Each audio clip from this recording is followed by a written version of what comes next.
Okay, I might just kick things off. Hello, everybody. My name is Dr. Melissa Lovell. Thank you for joining us for today's webinar with the Freilich project.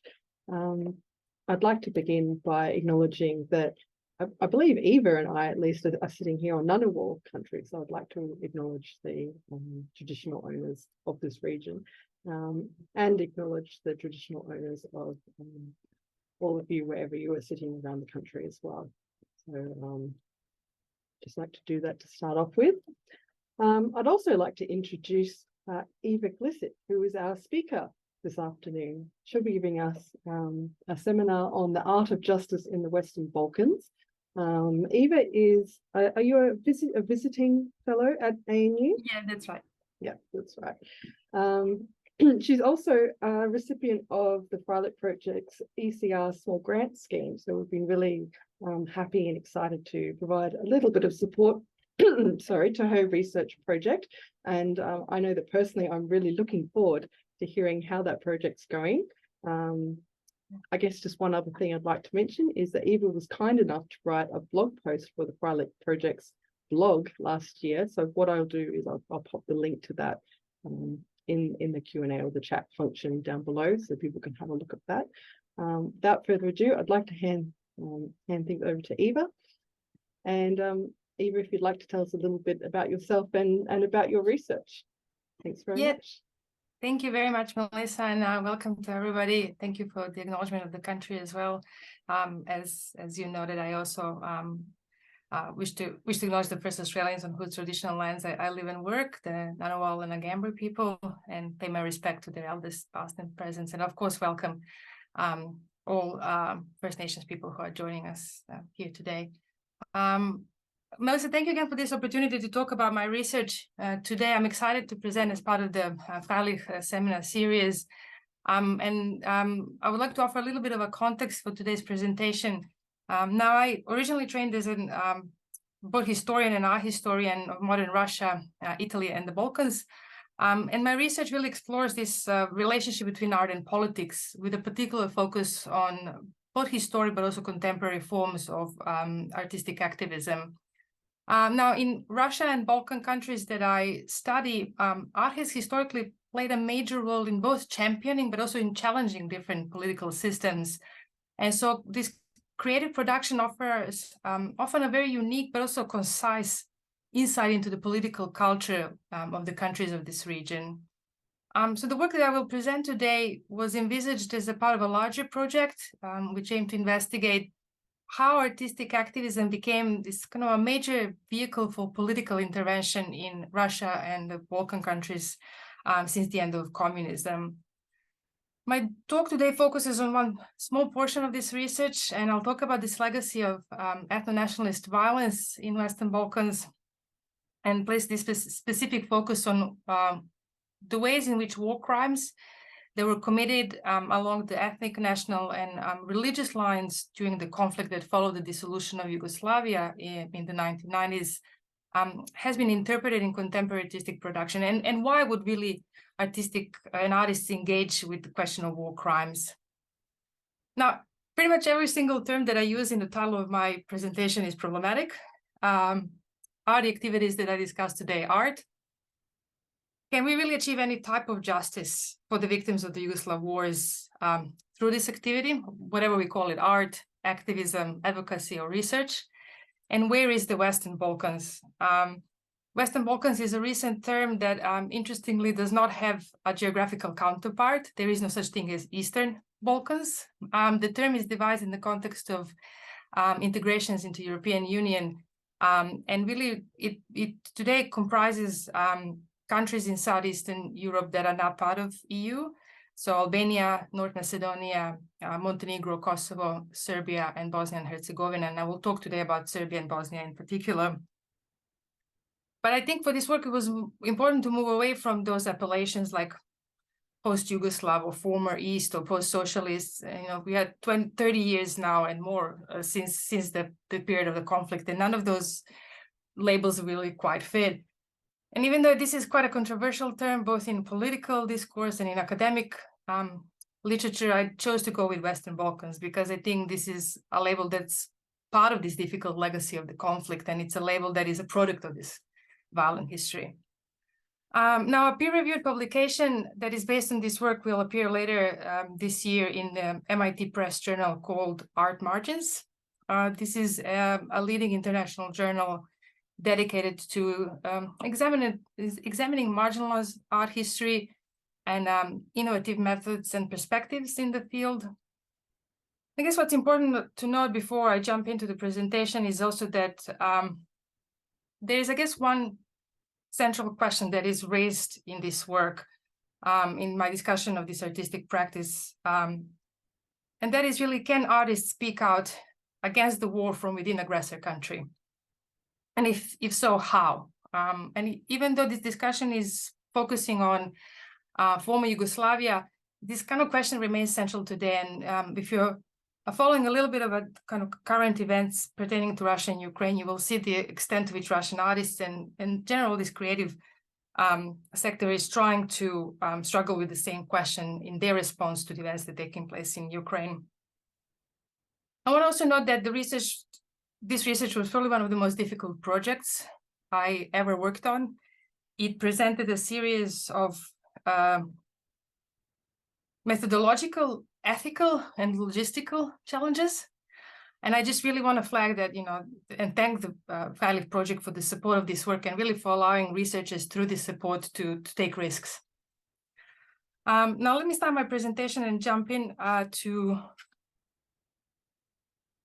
the main portion of our discussion today. And Melissa, I think you can see the first slide. Is that right? Yeah, all good. Let's see. Oops, I might do this first. There you go. Now, the violent collapse of socialist Yugoslavia in 1991 kind of continues to cast a long shadow.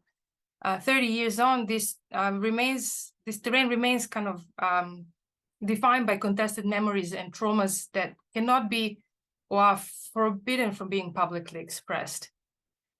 And this silence is in part enforced, or rather, it's enforced as a way to avoid acknowledgement of wartime atrocities, which political elites in successive states in former Yugoslavia would rather ignore and, to be honest, at times completely deny, despite the fact that these events have been well documented by a range of entities, including the International Criminal Court for the former Yugoslavia in The Hague.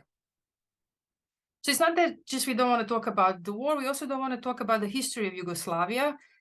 These memories are also unwelcome, and because they evoke this idea of common identity that existed at one point, supranational solidarity and emancipatory politics that went along with the Yugoslav history or Yugoslav political entity. Indeed, the ruling official sanctioned political display of remembrance that kind of has completely moved towards this patriotic and nationalist tone and promotion of conservative values. But this effort to edit and control the narrative about the region's recent past, however, have not been able to prevent dissenting accounts from penetrating the public consciousness. And often this is a result of the individuals and groups who operate from within the sphere of art. So the Four Faces of Omarska working group, it provides a paradigmatic example of this practice. And so this is the one artistic collective that I will talk about today. I want to note that they do operate within a much larger system or ecosystem of individuals, collectives, and institutions across this region that tries to use or uses art as a platform to engage in various political issues across the region. But I've selected this example because this particular group, because I think that they're most complex, they are highly sophisticated operation, and I think they masterfully shift between micro and global perspectives. So today's talk is framed in like there's a team of four that's running through today's presentation. So first of all, I will talk about this group that's called the Four Faces of Omarska working group, the art collective. I will talk about the four narratives that are investigated by this group, the four key strategies that are using to in their artistic practice. And as a final point today, I want to just quickly reflect on some of the broader issues that they touch on. Some of the issues that they raised through their work feed into broader contemporary debates on art, on political agency, on civil society, activism. And one of these themes is the concept of emergency aesthetics. Now, emergency aesthetics is a very recent turn in contemporary art that really thinks about how can art address the state of emergency that seems to be the hallmark of our era. Whether we're talking about political, health, environmental emergency, there is a desire to think through how art can be used as a critical vehicle to address this state of emergency that is now of planetary scope. So the Four Faces of Omerska working group is an interdisciplinary, or they sometimes like to call it anti-disciplinary art collective, and I'm happy to talk about these terms later, but they are headquartered in Belgrade in Serbia, and they bring together practitioners from the domain of art, architecture, film, political science, law, and philosophy. They were established in 2010 by artist Milica Tomic, here on the left, and the cohort, and they refer to themselves simply as the working group. They are best defined as an artistic turned activist archipelago, comprising of individuals and teams that are all bound by one single cause. And that is the investigation of the atrocities that took place during the conflict in the 1990s, to the study of a single site, that's the Omerska site in northwestern Bosnia, as a microcosm of both post-Yugoslav and post-socialist experience. Now, the four phases or the four themes that they investigate cut across kind of three distinct historical stages. So first, it's the period of socialist Yugoslavia from 1945 to 91, the period of wars of succession in 1990s, and then this contemporary experience of the so-called transitional stage, which has been marked by efforts to shift away from the wartime nationalism to liberal democracy in successive states, and also very much marked by the efforts to integrate the region into the European Union.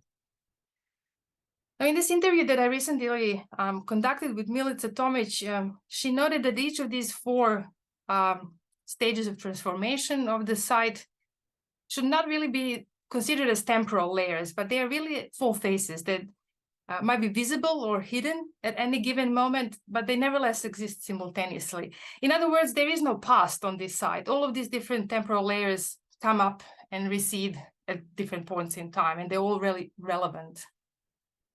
The four phases of Omerska, these four narratives, each raises one particular story, right? The first one is about the history of this site as a mining complex during socialist Yugoslavia.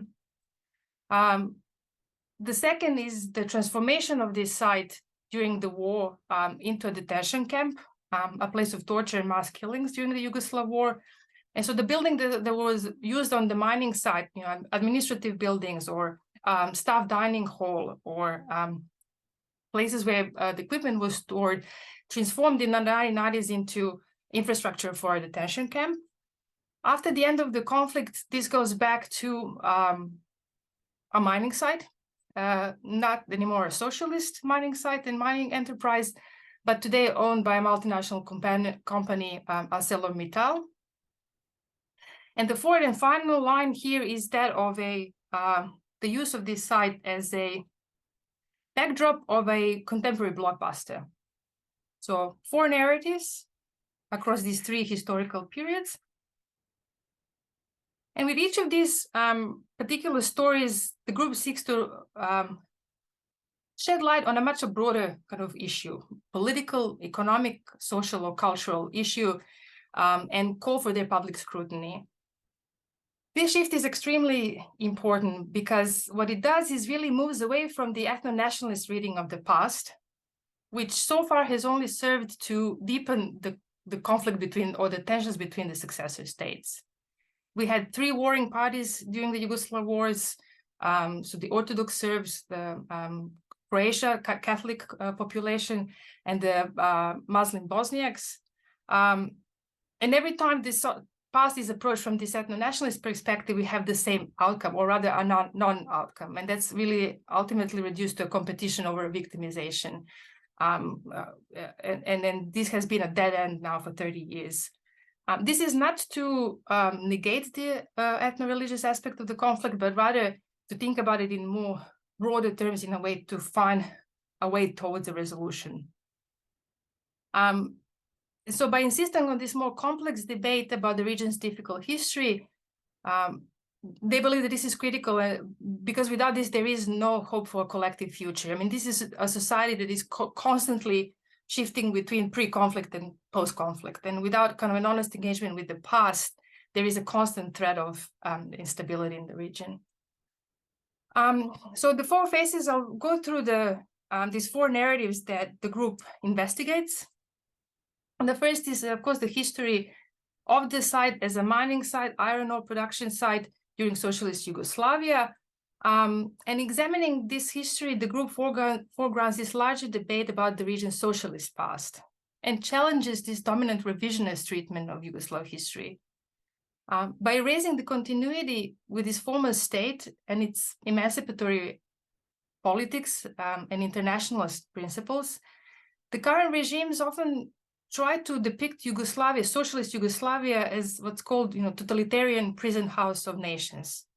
And by doing that, so that socialism was somehow imposed on these different nationalities.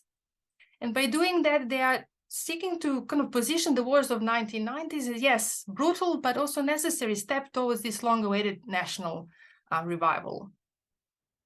But Yugoslavia, however, was very, very similar to the Soviet Union. It was a political entity that in which socialism was a result of a domestic revolution rather than external imposition.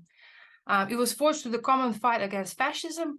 So here on the left-hand side is a famous image of a communist partisan fighter who was executed in a German-occupied Serbia in 1942. And this image will become really a symbol of shared common Yugoslav resistance against fascism. This was a revolutionary union of peoples who gathered around the supra-ethnic identity of Yugoslav, Southern Slav. It was organized as a secular, multicultural welfare state with a so-called soft form of socialism. And internationally, its leadership promoted principles of non-alignment. So you see on the right, this is an image from the first summit of the non-aligned movement that was held in Belgrade in Yugoslavia, which sought to remain neutral in between the capitalist West and the socialist Soviet Union, and to find kind of a middle way. This is really a momentous kind of point in history where Eastern Europe, for the first time, joins forces with what's today called the Global South, in an attempt to kind of create a third point of balance during the Cold War. And also promoted Yugoslavia promoted this anti-colonialism and anti-imperialism. So the working group is trying to really, by focusing on this Yugoslav part of the history of the site, to draw attention to the region's common socialist heritage. And importantly, look, this is not to romanticize it, but it really to emphasize that there were at one point different values of unity, equality, supranational solidarity, that form the basis of a common life in this region. That it's really, this is not just a history about intra-ethnic and nationalist violence. Now, in presenting the second phase of Omerska, the working group shifts focus to a successive period of conflicts that were triggered by the breakup of Yugoslavia, and Bosnia in particular bore witness to episodes of extreme violence, with Serbs, Croats, and Bosniaks locked in a battle for ethnically pure territories. With its work, the group places spotlight on detention camps. They were established by all warring parties in the process of this, trying to create these ethnically pure territories. And these are locations of some of the worst wartime atrocities. The image here is from one of the camps that was run by Serbian paramilitary, where non-Serbian population was captured. And this was quite common to transform what was previously civic infrastructure, schools, factory complexes, sporting stations into detention camps during the war. The working group here focuses on the example of Omerska, as I said, and the transformation of this mining complex into a detention camp for non-Serbian population, and documenting crimes that were committed here by Serbian paramilitary forces, and placed its materials really at the heart of public discourse in Serbia, where the audiences has still deny the truth about the events. And this fact has really inhibited numerous efforts to attempt to acknowledge and deal with this difficult history. Now, on this slide here, I wanted to show the collaboration between the working group and a London-based research agency called Forensic Architecture.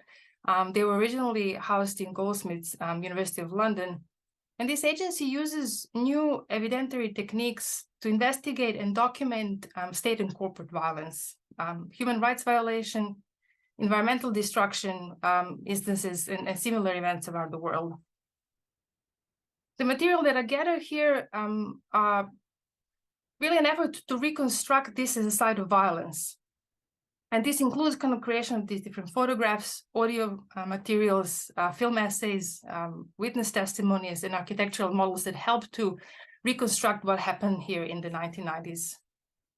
And you might want to have a look at the film essay that was produced as part of this project called Omerska Memoria in Exile, which is the collaboration between Forensic Architecture and the working group. Now, the third phase of Omerska begins to emerge in 2000s after the end of the war. And at this point, the territory of Bosnia and Herzegovina is divided into two confederate entities, and the site of Omerska is controlled by Bosnian Serbs. And the local government in 2004 sold the site to the largest multinational steel corporation, ArcelorMittal, and the mining soon resumed. This is just the image of the ArcelorMittal website that talks about the site, and it's very proud of the kind of the level of production that is happening at Omerska site today. But what the working group is here trying in this third narrative to document is this ongoing dispute between survivors and the previous detention camp and the families of the victims, who would like to erect a memorial, a monument on this website to commemorate the victims, and the new owners who have very little enthusiasm for establishing a permanent marker of war crimes on the side of their commercial operations. So on the right hand, you see this commemoration in 2013. The new owners do allow for these annual commemorations that usually mark the closing of the camp in an ephemeral way, here by releasing white balloons. But the discussion about a permanent monument and a permanent marker of events that took place there continues to be quite a broad topic. And in foregrounding this dispute, the working group aims to expose the role of global capital in advancing this politics of denial in the name of profit. And finally, the fourth part of this story of the four narrative is the group's exploration of the production of a film called St. George Slaying the Dragon, which was released in 2009. It was supported by the Serbian government, and it depicts this famous Serbian victory over a vastly superior Austro-Hungarian army in the First World War. Now, Serbia suffered tremendous losses in the First World War, and this has, among other things, been a great material for myth-making. Serbia has this, of course, victorious side in the conflict, but also a side that it's a martyr. It suffered huge losses in the process. And this macho-patriotic rendering of this historical episode in this film reflects the official cultural politics in Serbia, where the arts often co-opted in the production of these hyperbolic patriotic nationalist narratives. Now, the working group here wants to draw our attention to the ethics of filming such a film, such what they call ethno-blockbuster, on the Omerska location, without acknowledging really the violence that recently has taken place there. And in focusing on the production of this film as the project's kind of final entry into the story of Omerska, the working group focuses on exposing mechanism by which power draws on art to normalize its interest. And in effect, art is here used as a way to continue violence by different means. So within each of these four aspects of the story that I went through, the group, through their work, raises a particularly kind of important set of ideas. First, right, that the socialist heritage must not be erased, and that the values that socialist Yugoslavia promoted are not a historic or concept for the history, but they in fact provide alternative political principles for today, such as the concept of supranational solidarity or internationalism. They raise the questions of erased and concealed history in this process where the war crimes are hidden or denied. They also talk about this complicity of global capital in perpetuating violence. In a sense, really, the story here is about the entry of global businesses into post-conflict societies without really any ethical framework or understanding what continuation of their business operation in this environment really means. And finally, this role of art and cultural production in normalizing violence, the use of this site to film blockbusters of this nature that promote patriotism. But if art can be used to conceal violence, as this final narrative emphasizes, art can also be used to expose it and to stand up against this. And this is what the group is trying to do with their work. So I want to move to talk about 4 strategies that they use in order to, in their practice. And they are really, in more simple terms, creating an archive, engaging in activism, continuing public debate, and engaging in research. So in taking this archival approach, the group brings together official documentation and personal accounts that relate to all these stages of the Omerska story. And these can include texts, videos, video and audio materials, media of different nature, academic publications. They conduct interviews with Omerska survivors and memory activists. They also collate legal documentation that pertains to this case that has been collected by the International Criminal Tribunal for former Yugoslavia. And what they aim to do here is to collect this material and create a guerrilla archive, which means, depositing this material across, for example, websites of their collaborators, different university depositories, archives of the NGOs that they collaborate with, and to maintain this material present. The concept of decentralized archive is extremely important here because even though sometimes it's hard to get a full picture of the material, being in different location and allowing different access points is a way, in effect, to protect this material from erasure. If you follow a little bit of the events that are currently taking place in Russia, you will know that collections that, for example, held materials on the history of dissident movements in Soviet Union, such as those that were housed in the Memorial Center or Sakharov Research Center, were one of the first targets when the conflict started.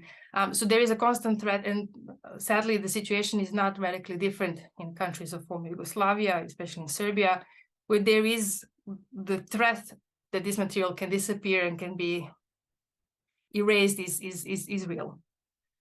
The second strategy is that of activist principle based on activism. And for example, in one episode, the artists and activists joined forces in a public intervention that's titled Memorial in Exile.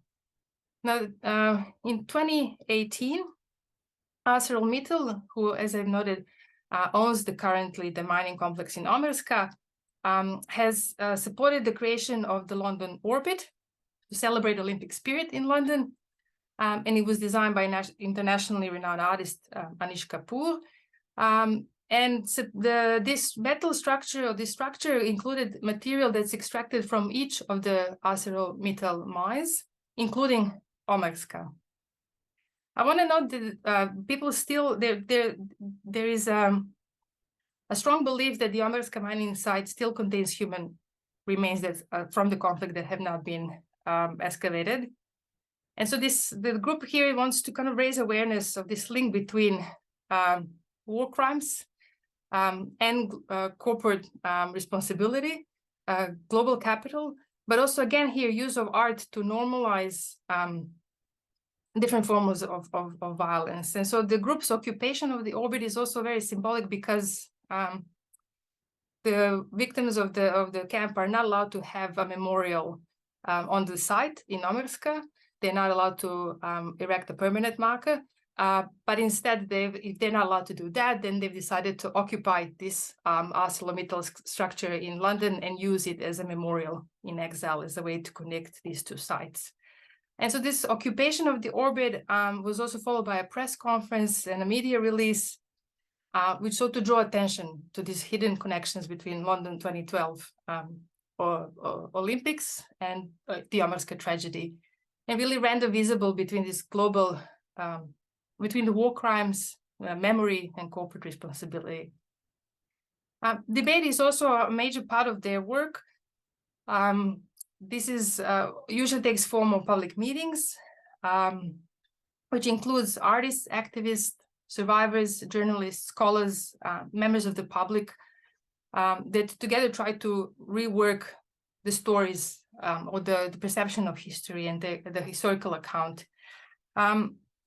This is, again, there is an effort here to raise the discussion of the recent past beyond that ethnic perspective, and to try to find a common ground by focusing on larger political, social, cultural, and economic narratives.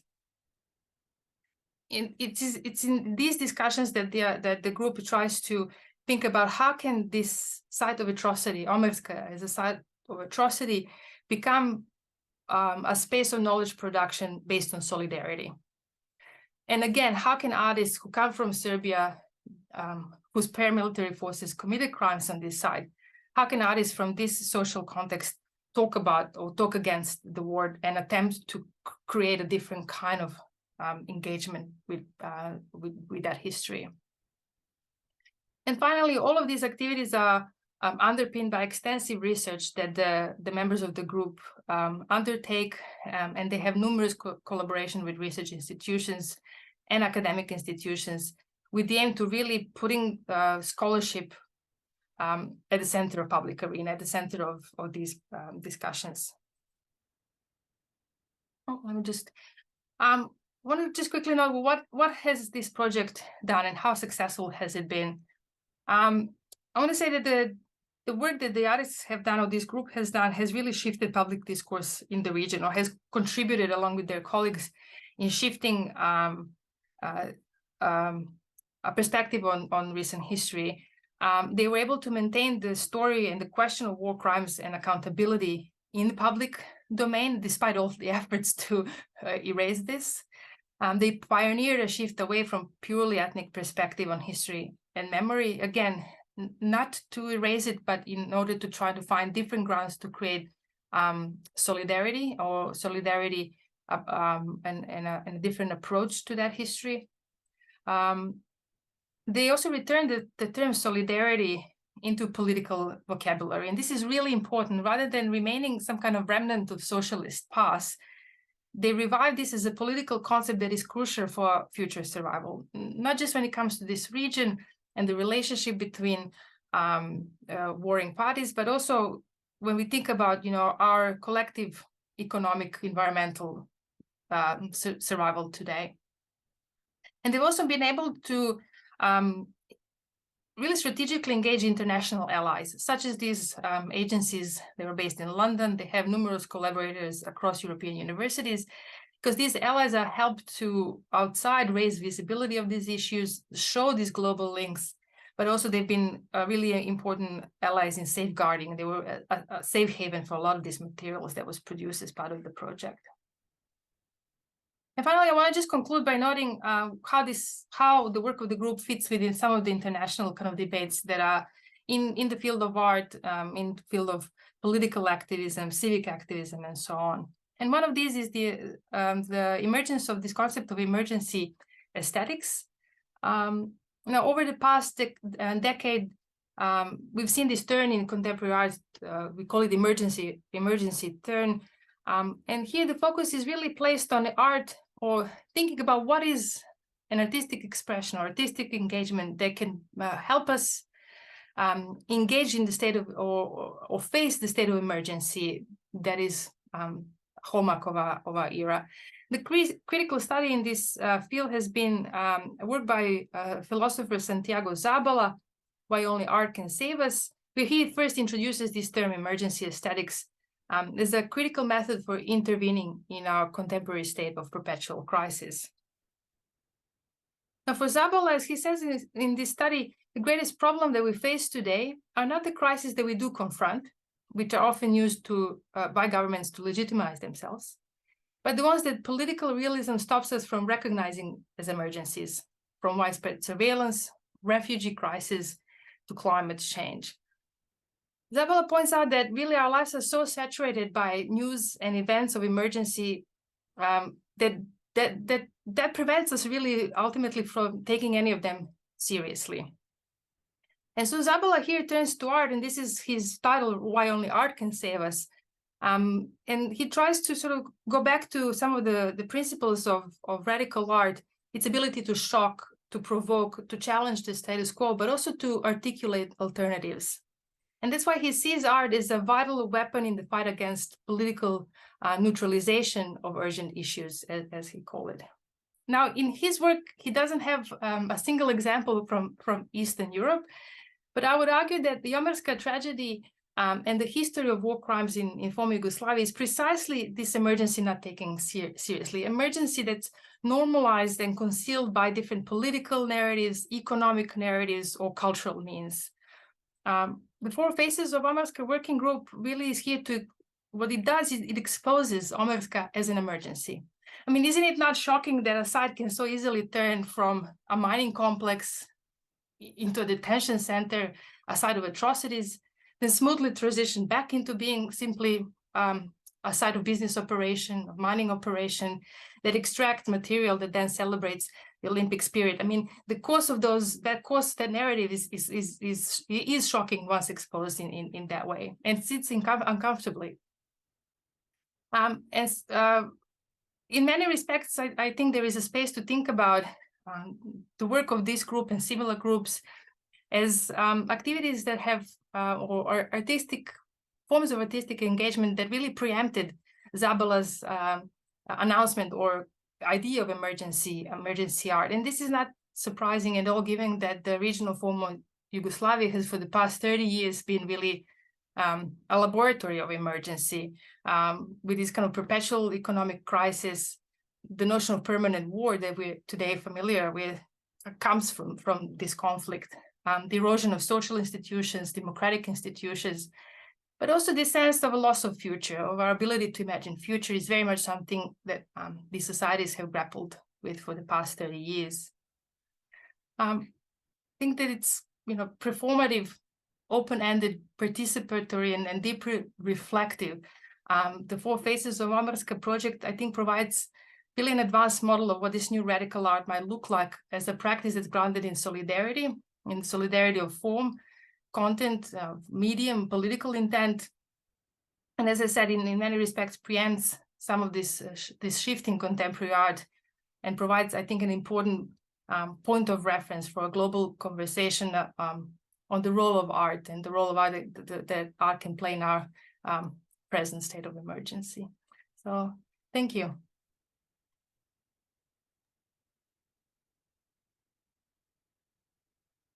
Thanks, Eva. There's so much in that. I was jotting stuff down frantically, trying to keep up, and I can absolutely see why you found that a challenging project in some respects, because there is just so much complexity in the themes that both the working group have been trying to work through themselves, but also you then adding that level of sort of interpretation on top of that. It's I think well done. It's a fantastic and really fascinating project. We only have a very small group, and I think we've just actually lost, unfortunately, a couple of people. But what I might do is I might just let Malcolm into the room, because he might have a few questions for you as well, and we can just have a bit of a chat about the project. Sure.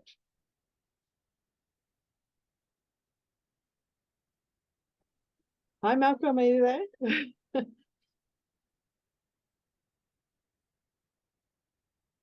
Nope. No? I think I've just put him on the spot. Yeah. Hi, Malcolm, how are you today? Yeah. Hi, Eva, and I really enjoyed the paper, and hello to you too, Melissa. It's a really fantastic topic, and I guess one of the things is the focus that it gives us on. We sometimes think too much, I think I do as a historian, in very national terms, and thinking much more globally in the way that your project's doing about bigotry and its impact, I think has a really big impact on on the way that we can think about issues. So I found it a really stimulating paper to think in that sort of much more broad global sense. Yeah, thank you. I think a lot of research that's been done on the region has for a long time been focused on that national aspect and really something that was unique for that region. In the last 30 years since the conflict, our world globally has shifted so much. And you can see some of this, really the idea that this region was a laboratory of some of the global trends that are taking hold today is pretty good insight. And I think there's a lot to learn from, or rather to recognize in this history that is extremely relevant today. And unfortunately, so, like there's the events that are taking place today are forcing us to go back to some of these violent histories in a different way. Yeah.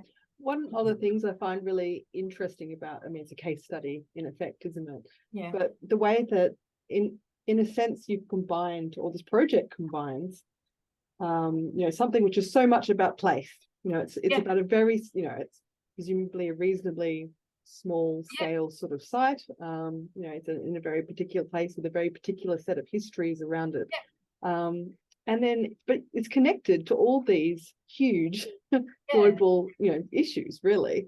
Yeah. And I think, there's just so much of interest in that sort of contrast, I suppose, between, the very place-based sort of nature of the case study on the one hand, and some of those, sort of broader global issues that you pulled through there around, the role of art and emergency aesthetics, which a term I hadn't heard before, which seems to make so much sense. I think, particularly looking at, I guess the current sort of era and the role that art might play in it.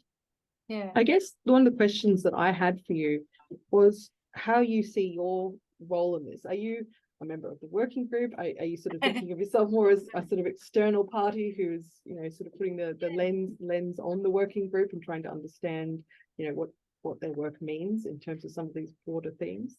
Yeah, this is really an interesting question. I'm Serbian, so I was born and raised in Belgrade. I trained in Belgrade originally. I was there during the conflict. I have very strong memories of that period of complete lack of understanding what was taking place, but also subsequent understanding that I'm a member of a nation in whose name some of these atrocities took place. And I'm in a very uncomfortable research position as a Serbian Australian researcher, implicated in many ways, but also external to it in other ways. And so how do you talk about this has been one of the hardest things. I think this is where it's hard to write about these things, because much like the members of this working group, I am from that country that has committed those crimes. But I'm not in any way able to distance myself from it. Absolutely implicated in that history. But having the privilege to work from a different continent also, and it is really difficult to position myself in. And this is something that I really took me a long time to find what would be the right voice here. But I think it's one of those. Samuel Beckett has that saying, fail again, fail better. Even when I hit the wall, I think, it's important to keep going, because without understanding that, I feel like as a researcher, what it is that I'm doing if I'm not tackling what I find difficult. The question of where I am in this kind of story is also interesting, because I think precisely and not formally and not in any agreed way, but I am part of this archipelago of people who is keeping this story alive through these presentations, through the publications, not as a founding or active member of the group, but this is precisely how I think this rhizomatic network of collaborators that they created, that I am, by writing about it, part of it, and keeping this history and these narratives visible in different ways. So yeah, as an accidental but willing collaborator. How does the working group sort of conceptualize the role of artists, researchers, other collaborators, survivors in the process? I think this has been some of the biggest challenges that they've faced, and they originally started as predominantly artistic collective, but then understood that they needed expertise from different members. What I think was a really big accomplishment is that they've started the story, but also let other people take it in different direction. They never claimed authorship or tried to control the course of the project, but we're quite happy to be the kind of trigger point and then allow others to take over. Sometimes it's even hard to track where does the project begin and where does it end, who is part of it and who is not. So I think that they're keen to keep as broad network as possible, as diverse as possible, decentralized. As I said, very much a guerrilla operation, because that allows the project to continue living in different formats. It must lead to a lot of creativity, I was going to say, because of that diffuse model of participation. So a very, in a way, democratic process in terms of the contributions that people make. Yeah, absolutely. And one of the, I think, key principles that they've used to inform their practices, I guess they were aware of the different power balances and imbalances. When you come as an artist, first of all, you're using a material, someone's experience, an experience that is so difficult for your own purposes. In a sense, this is part of your career or career trajectory. And so they were really aware about the ethical position that they needed to have in this engagement with the survivors, with other practitioners. And I do think this is a form of art that constantly asks, well, is this art? What is art? Where is it? But I think that idea, their method, their thinking about it is where this idea of radical artistic approach comes from.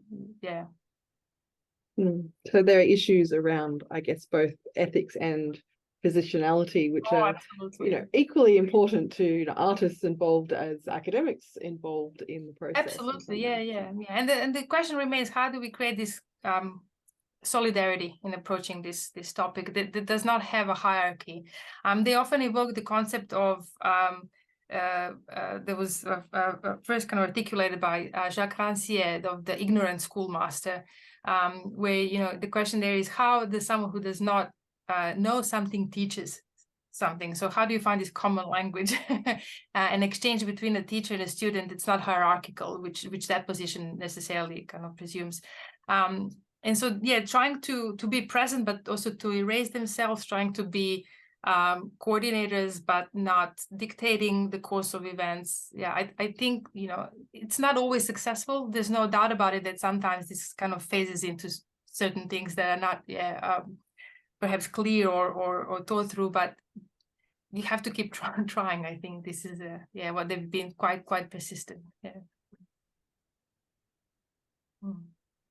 I guess I also have a question about what you were saying about the way that the working group has sort of shifted some perspectives around the history of the region.